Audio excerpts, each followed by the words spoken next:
दोस्तों ये तो सभी बताते हैं कि कौन से स्टॉक्स में इन्वेस्ट करना चाहिए, लेकिन मुझे लगता है जब आप हम पे इतना ज्यादा भरोसा करते हैं तो ये बताना भी हमारी ही जिम्मेदारी है कि कौन से स्टॉक में आपका पैसा फंस सकता है। इसलिए आज की वीडियो में मैं आपको एग्जाम्पल के साथ समझाऊंगा कि आपको कौन से स्टॉक्स को अवॉइड करना चाहिए, क्या नहीं खरीदना चाहिए, क्योंकि ये जानने से आप अपना लॉस होने से बचा पाएंगे और आपके लिए स्टॉक्स को सेलेक्ट करना भी काफी आसान हो जाएगा।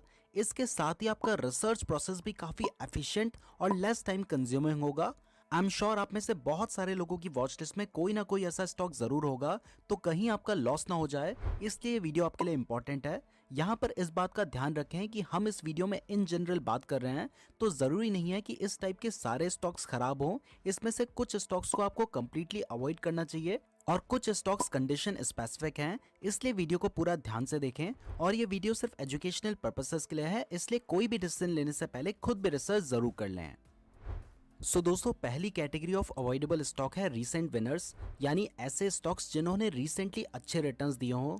इन्हें अवॉइड करने के पीछे रीजन यह है कि जब कोई स्टॉक रिसेंटली अच्छे रिटर्न्स देता है तो हर कोई उसके बारे में पॉजिटिव बोलना शुरू कर देता है, उसके बारे में सिर्फ पॉजिटिव बातें की जाती हैं, उसकी नेगेटिव बातों को सब इग्नोर कर देते हैं। वो स्टॉक न्यूज में भी आने लगता है, जिसकी वजह से ज्यादातर लोग बिना उसका बिजनेस मॉडल समझे, बिना उसकी ग्रोथ पोटेंशियल और फंडामेंटल्स को देखे उसमें इन्वेस्ट करना शुरू कर देते हैं। और क्योंकि उस स्टॉक ने रिसेंटली अच्छे रिटर्न्स दिए हैं, तो जब आप इन स्टॉक्स में इन्वेस्ट करते हैं तब तक उनकी रीसेंट गुड परफॉर्मेंस ऑलरेडी उनकी स्टॉक प्राइस में इंक्लूड हो चुकी होती है, इसलिए आप उसे हाई प्राइस में बाय करते हैं, जिसकी वजह से आपको लॉस होने के चांसेस ज्यादा होते हैं।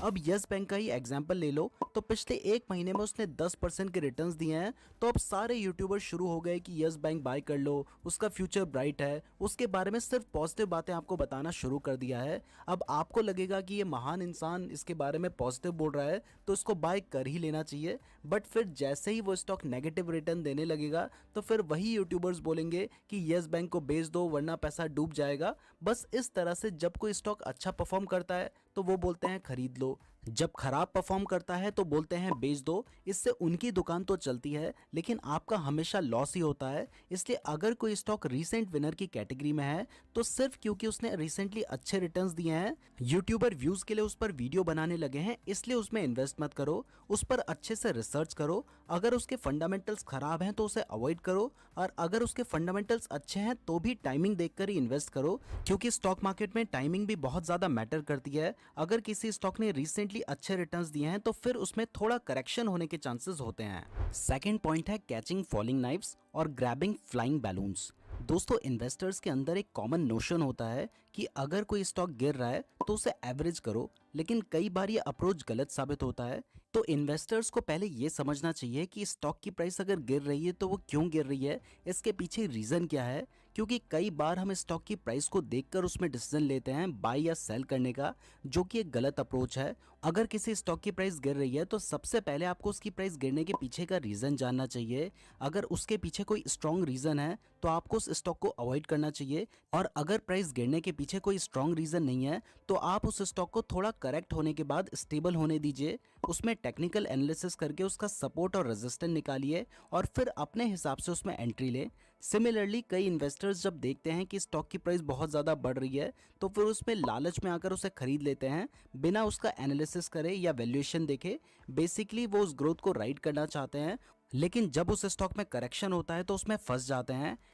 एग्जाम्पल के लिए आप इंडियन एनर्जी एक्सचेंज के स्टॉक को ही ले लीजिए। ये स्टॉक बुल रन में 318 रुपीज़ के हाई पर पहुंच गया था, लेकिन जैसे ही मार्केट्स थोड़ा कूल ऑफ हुए तो इसके शेयर की प्राइस गिर के 240 के आसपास पहुंच गई, और जैसे न्यूज़ आई कि पावर एक्सचेंज में दूसरे प्लेयर्स भी एंट्री लेंगे तो फिर इस स्टॉक की प्राइस 150 के आसपास आ गई थी, यानी ऑलमोस्ट 50% इरोजन इन शेयर प्राइस। इसलिए हमेशा दोस्तों फ्लाइंग बैलून्स को पकड़ने की कोशिश मत करें और ना ही फॉलिंग नाइफ्स को पकड़ें। ऐसी गलतियां करने वाले लोगों को ही लगता है कि स्टॉक मार्केट में सिर्फ नुकसान होता है, तो ऐसी हर्ड मेंटेलिटी को अवॉइड करें और कोई भी इन्वेस्टिंग डिसीजन से पहले खुद भी रिसर्च जरूर करें। थर्ड पॉइंट है बाइंग एक्सट्रीमली ओवरवैल्यूड स्टॉक्स। दोस्तों, ग्रोथ स्टॉक्स मार्केट में हमेशा प्रीमियम में ट्रेड होते हैं कई कारणों की वजह से, जैसे कि उनमें ग्रोथ पोटेंशियल हाई होता है, वो मार्केट लीडर होते हैं एक्सेट्रा, लेकिन फिर भी उसमें प्रीमियम वैल्यूएशन की एक लिमिट होती है। अगर आप ज्यादा प्रीमियम दोगे तो फिर या तो आप नेगेटिव रिटर्न कमाओगे या फिर आप कम रिटर्न कमाओगे। इसलिए आपको हमेशा वैल्यूएशन ग्रोथ पोटेंशियल के साथ टैली करना पड़ेगा और फिर जजमेंट लेनी पड़ेगी कि वैल्यूएशन सही है या गलत।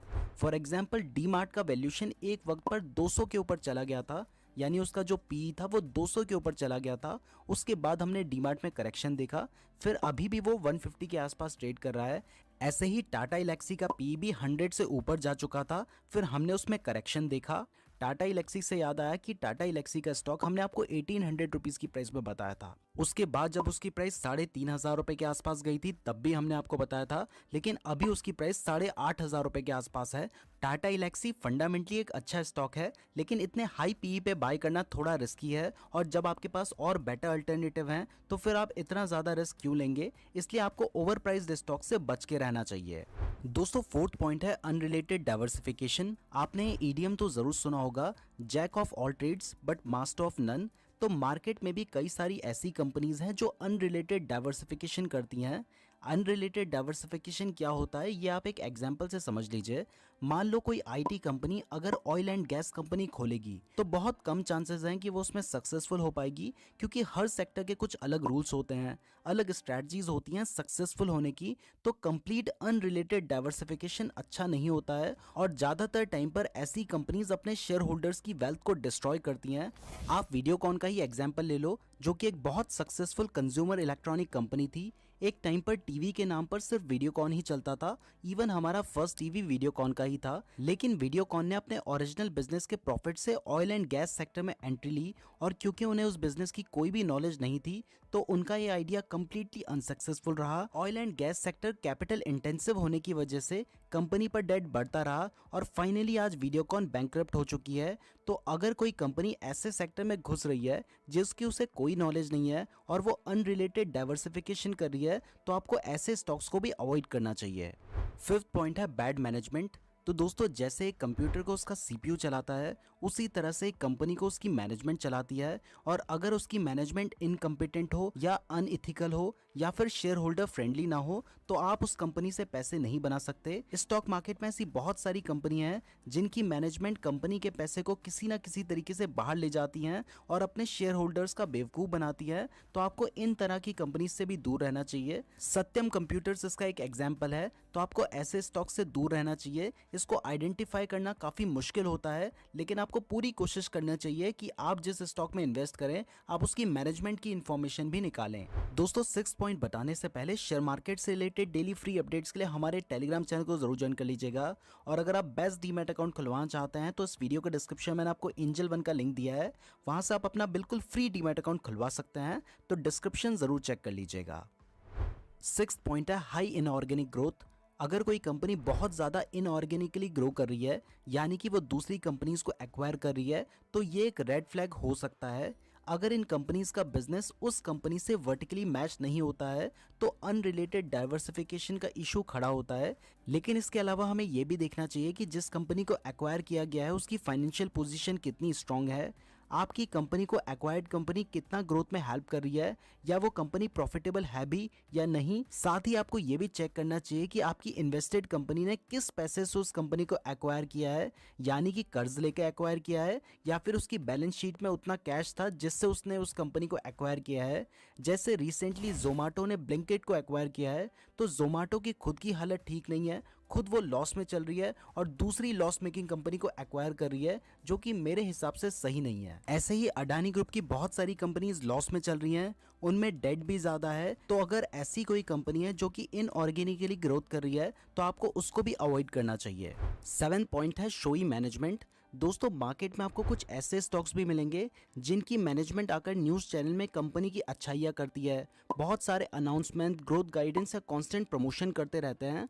तो कई केसेस में उन कंपनीज का मोटिव होता है पीआर करके शेयर की प्राइस बढ़ाना और फिर स्टॉक्स को मार्केट में डंप करना। और अगर बिजनेस सच में इतना अच्छा भी है तब भी इतना ज़्यादा प्रमोशन करने की वजह से उस स्टॉक की प्राइस ओवर वैल्यूड हो जाती है। इसलिए अगर वो कंपनी प्रोमिसेस फुलफिल नहीं कर पाई तो स्टॉक की प्राइस पे नेगेटिव इफेक्ट भी बहुत ज़्यादा होता है और उसकी प्राइस भी बहुत तेज़ी से नीचे गिरती है। इसलिए आपको इस तरीके के स्टॉक्स को भी अवॉइड करना चाहिए। दोस्तों 8 पॉइंट है, अगर आपने कोई ऐसा ऐड देखा है जिसमें कहा जाता है हेलो ट्रेडर्स, आज से 1 महीने पहले हमने आपको एक स्टॉक बताया था जिसका टारगेट हमने आपको बताया था 100 रुपीज, और उसका टारगेट आज क्रॉस हो चुका है, आप देख सकते हैं।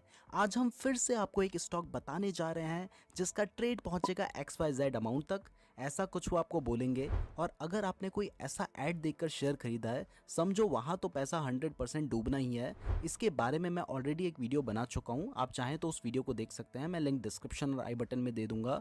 तो जनरली जो भी कोई एड्स रन करके आप तक स्टॉक पहुंचा रहा है, इसका मतलब वो उस स्टॉक में मैनिपुलेशन करना चाह रहे हैं। तो आपको इस तरह के स्टॉक से दूर रहना चाहिए, क्योंकि जनरली ये पेनी स्टॉक्स होते हैं। इनमें ऑलरेडी जो लोग वो एड्स चला रहे हैं उन्होंने पैसे इन्वेस्ट कर रखे होते हैं, और वो चाहते हैं कि आप लोग उसमें पैसे डालें ताकि उस शेयर की प्राइस बढ़े और वो शेयर बेच के चले जाएं। उसके बाद उसमें लगातार लोअर सर्किट लगता रहेगा और आपका पैसा फंस जाएगा। इसलिए आपको ऐसे स्टॉक से भी दूर रहना चाहिए। तो दोस्तों, ये थे वो 8 टाइप के स्टॉक्स जिन्हें आपको अवॉइड करना चाहिए। ऐसे और भी स्टॉक्स हैं जिनके ऊपर हमने वीडियो बना रखी है, तो आप उस वीडियो को भी देख सकते हैं, उसका लिंक डिस्क्रिप्शन पे दिया गया है। मैं उम्मीद करता हूं आपको वीडियो पसंद आई होगी। वीडियो पसंद आई है तो लाइक जरूर कीजिएगा। इस वीडियो का लाइक टारगेट है 8000 लाइक्स। शेयर मार्केट से रिलेटेड डेली फ्री अपडेट्स के लिए हमारे टेलीग्राम चैनल को जरूर ज्वाइन कर लीजिएगा। और अगर आपके पास अपना डीमैट अकाउंट नहीं है तो उस वीडियो के डिस्क्रिप्शन में मैंने आपको एंजल वन का लिंक दिया है, वहां से आप अपना बिल्कुल फ्री डीमैट अकाउंट खुलवा सकते हैं। वीडियो पसंद आई है तो लाइक जरूर कीजिएगा। इस तरीके की और वीडियोस देखने के लिए चैनल को जरूर सब्सक्राइब कर दीजिएगा।